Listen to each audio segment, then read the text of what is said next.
بطل فيلمنا النهارده بيشوف صاحبه بيتقتل قدام عينيه، فبيقرر يدخل قتالات شوارع عنيفة علشان ينتقم لموت صاحبه ويسترجع مراته اللي بقت مدمنة. وبيبدأ فيلمنا مع بون وهو في السجن وبيحذر صاحبه الوحيد داني ان في جماعة من السجن جايين يهجموا عليه دلوقتي. وفعلا اول ما بيخرج داني بيدخل مجموعة من المساجين علشان يرحبوا ببون بطريقتهم، لكن بون بيقلع التيشيرت وبيشوفهم في المراية وهم في ايديهم ادوات حادة، فبيقول لهم بون ان قدامهم 5 ثواني ولو ما مشيوش هيقتلهم. ولما بيبدأ بون يعد بيهجم عليه زعيمهم، لكن بون بسرعة خاطفة بيغرز السكينة في كتفه وبينزل ضرب في باقي المساجين لحد ما بيدمرهم كلهم. وهنا بنفهم ان بون مقاتل من العيار التقيل، وبيطلب من زعيم المساجين انه يعرف الباقيين ان اي حد هيتعرض له نهايته مش هتبقى كويسة. وبعد ما بيخرج بون من السجن بيتجه لبيت معين عارض اوضه للايجار، وبيقابله روبرتو العجوز اللي ساكن في البيت هو كمان، وبيقدمه لتامارا صاحبة البيت وبتاخده توريله الاوضه اللي هيقعد فيها، وبتعرفه ان عندها اطفال كتير في البيت وعلشان كده عامله قوانين زي انه يعمل مشاكل وينضم لعصابات الشارع.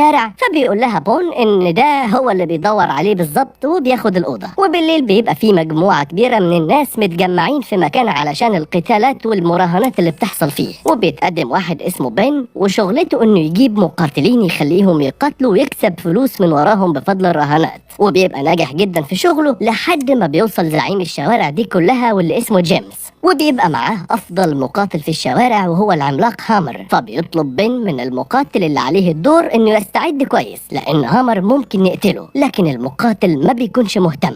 وبينزل هامر من العربية وبيطلب منه جيمس يقتل المقاتل اللي قدامه، وبالفعل بضربتين بس بيوقع الراجل وبينزل عليه بمنتهى الوحشية لحد ما بيموت بين ايديه وبينهي بين القتال. وبيدي فلوس الرهان لجيمس وبيعرفه ان لسه معاه افضل مقاتل في الشوارع ومحدش هيقدر يجاريه. بس بعدها لما بيجي بن يركب عربيته ويروح بيلاقي بون معاه في العربية وبيطلب منه يقاتل هامر، لكن بن بيتهمه بالجنون وبيعرفه ان مش اي حد يقدر يقاتل بون، خصوصا كمان ان محدش يعرفه ولا هيراهن عليه. فبيديله بون الفلوس اللي معاه كلها وبيقوله انه هياخد منها نسبة لما يكسب، ويرتب له قتال مع اي حد علشان يوري له قدرته. وبيوافق بن وبينزل علشان يجمع الناس لقتال اخير. وفي نفس الوقت اللي بتيجي فيه مكالمة لجيمس من رئيسه فرانكلين وبيطلب منه يزور شخص اسمه داريل، وبينزل بون من العربية وبيفضل يبص على انجيلا حبيبة جيمس، وده بيعصب جيمس جدا. وبيرتب بن القتال بعدها وبضربتين بس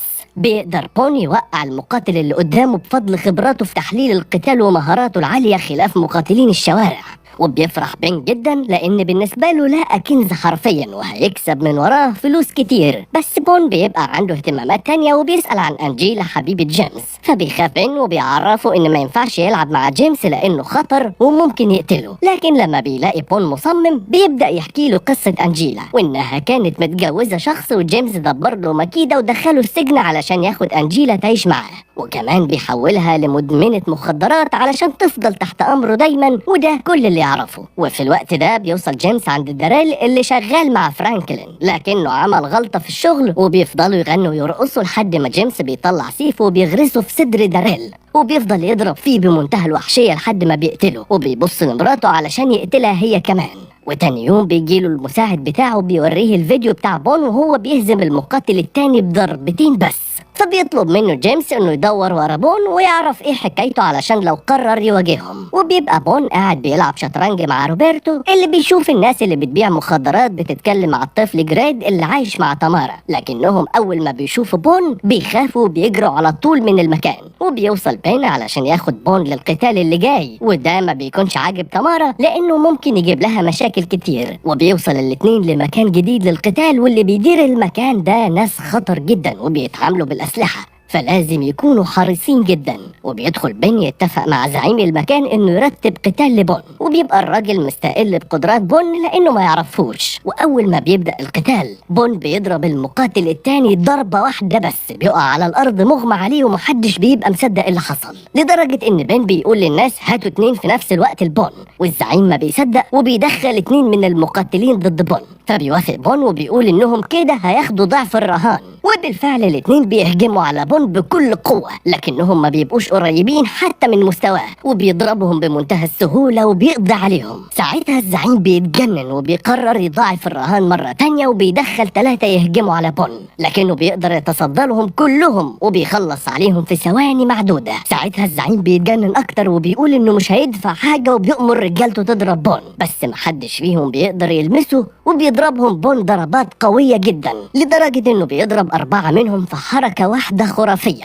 وبيضرب الزعيم بتاعهم كمان وبياخد منه الفلوس وبيمشي مع بن قبل ما يهجموا عليه بالأسلحة بسبب اللي حصل. وبيفضل بن يجهز قتالات لبون لحد ما بيتعرف في كل مكان، وبيكسب طبعا اي قتال يدخله لحد ما بيدخل قتال في حانة معينة والخصم اللي قدامه بيبقى قوي شوية، وكمان بيقدر يوجه له كذا ضربة، لكن بون بيفوز بالقتال في النهاية. بس اليوم ده وهو مروح تمارا بتشوف وشه وبتقرر انها تعالج له الكدمات، وبتحاول تسأله عن عيلته لكنه بيتوه في الكلام، وبيعرف منها انها تبنت الاطفال اللي في البيت ومن ضمنهم جراد اللي بيقعد دايما قدام الشباك على امل ان قرايبه يجوا ياخدوه. وبتبقى تمارا عارفة ان ابو جراد دخل السجن وأمه موجودة في مكان ما، لكنها ما تعرفش مكانها خالص.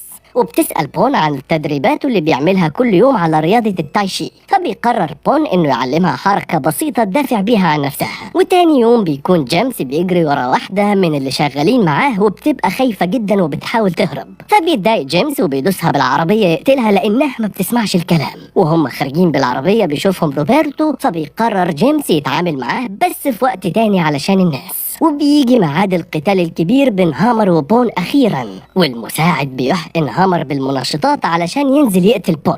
وبيبدأ القتال الحماسي بين بون وهامر، وبيفضل بون يتفادى كل ضربات هامر بمنتهى السهولة لأنه مجرد مقاتل شوارع، على عكس بون صاحب القدرات الفريدة. وبيبدأ بعدها يوجه له ضربات كتير بتخليه مش شايف حاجة خالص، وبينزل عليه بالضرب لحد ما بيوقعه مغمى عليه ومش قادر يتحرك وسط ذهول تام من كل اللي موجودين. وبيروح بن للمرة الأولى ياخد فلوس من جيمس اللي بيبقى مستغرب ازاي في حد قدر يقضي على المقاتل الأفضل عنده. وبيدعو بون انه يحضر الحفلة اللي عاملها في بيته النهاردة علشان يتكلموا شوية، وبرغم ان بن بيرفض لانه خايف الا ان بون بيوافق وبيقول له انه هيجيله في الميعاد. وبيروحوا هما الاتنين للحفلة فعلا، وبيعرف بون ان هامر دخل المستشفى بسبب كسر في رجله بعد القتال، لكن بون بيفضل باصص لأنجيلا ومش مهتم بأي حاجة تانية. ولما بيلاحظ جيمس كده بياخده معاه علشان يتكلموا شوية، وبيدخلوا أوضة فيها سيوف كتير وبيعرفوا انه مقاتل نبيل وبيحاول يعيش وسط الشوارع المظلمة في المدينة، وبيديله سيف علشان يشوفوا بيستخدمه ازاي، لكن بون ما بيعرفش حتى يمسكه. وبيحكي له جيمس كمان عن بطولة بتتم إدارتها بواسطة مجموعة من رجال الأعمال في مختلف العالم، واللي بيقود الاتحاد ده هو رئيس جيمس واللي اسمه فرانكلين، وبيوري له المقاتل الأفضل في العالم برايس واللي تكلفة القتال معاه 5 مليون دولار. وبيطلب من بون انه يقاتل برايس ويهزمه زي ما عمل مع هامر، لكن بون بيقول له انه هيفكر في الموضوع. وبيطلع بعدها جيمس يطلب من أنجيلا تروح مع بون وتخليه مبسوط لانه ما بينزلش عينه من عليها، ولما بترفض بيفكرها هو يقدر يعمل معاها ايه وينهي حياتها كلها، فبتوافق وبتدخل مع بون وبتطلع مسدس وبتهدده. وهنا بيقول لها بون انه كان زميل جوزها داني في السجن، وقبل ما يموت طلب منه يخلي باله من أسرته اللي عبارة عن أنجيلا وابنها جريد. وبنعرف إن داني اتقتل عن طريق مساجين كانوا معاه، وعملوا كده علشان ينتقموا من بون اللي ضربهم أول ما وصل السجن. وبيبدأ بون يلوم على أنجيلا إنها مع جيمس، لكنها بتعرفه إن جيمس مدبر مكيدة لجوزها ودخله السجن،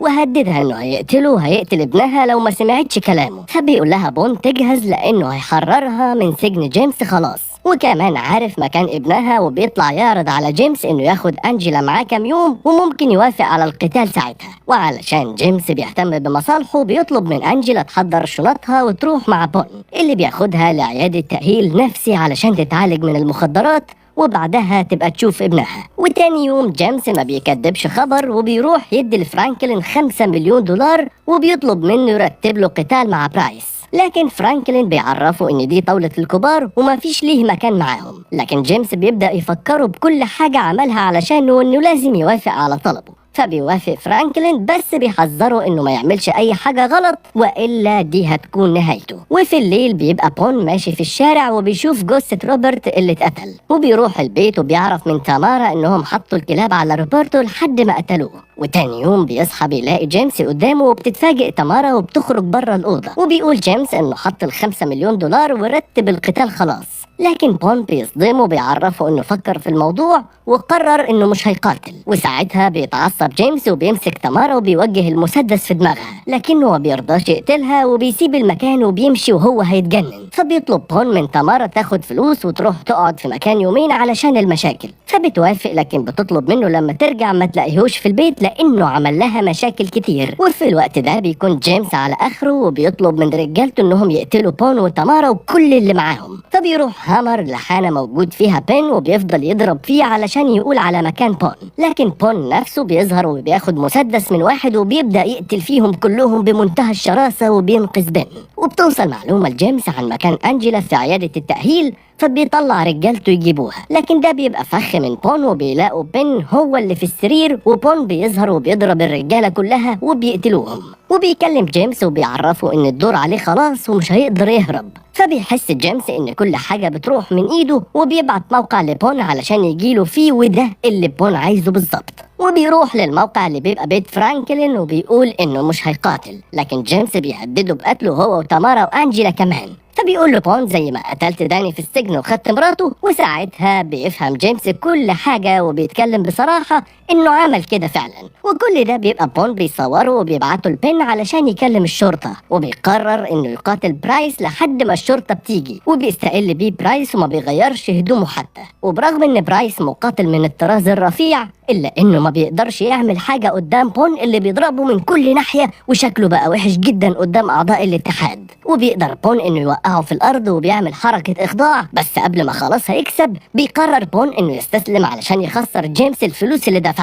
وهنا جيمس بيتجنن وبيسحب سيف علشان يقتل بون، لكن بون بيتفادى ضرباته وبياخد سيف من فرانكلين، وبيتضح ان بون بيعرف يستخدم السيف كويس، لكنه عمل ما بيعرفش قدام جيمس المرة اللي فاتت. والمفاجأة كمان انه بيرمي السيف وبيحارب بالغلاف بتاعه بس، وبينجح انه يخلي جيمس يقطع ايده بسيفه، وبيقع في الارض وبيفضل ساعتها يصرخ. وقتها بيسمع اصوات عربيات الشرطة وبيقرر يهرب قبل ما يوصلوا ويقبضوا على جيمس. وبتطلع انجيلا من العيادة وبتروح تشوف ابنها جريد للمرة الاولى من وقت طويل، وبتفهم تامارا كل اللي كان بيعمله بون، وبتعتذر له وبتطلب منه يفضل معاهم، لكنه بيعرفها انه نفذ الوعد اللي وعده لصديقه خلاص، وانتقم لموته واهتم بعيلته، ودلوقتي خلاص هيمشي. وبيشوف بين وهو طالع واللي بيقولوا انه ممكن نرتب له قتالات ويكسبوا فلوس كتير، لكن بون بيبقى عمل اللي هو عايزه خلاص وبيمشي علشان يعيش اللي باقي من حياته زي ما هو عايز. وبكده بينتهي فيلمنا النهارده يا اسطوره. ما تنساش تدعمنا بلايك وتكتب لنا رايك في كومنت.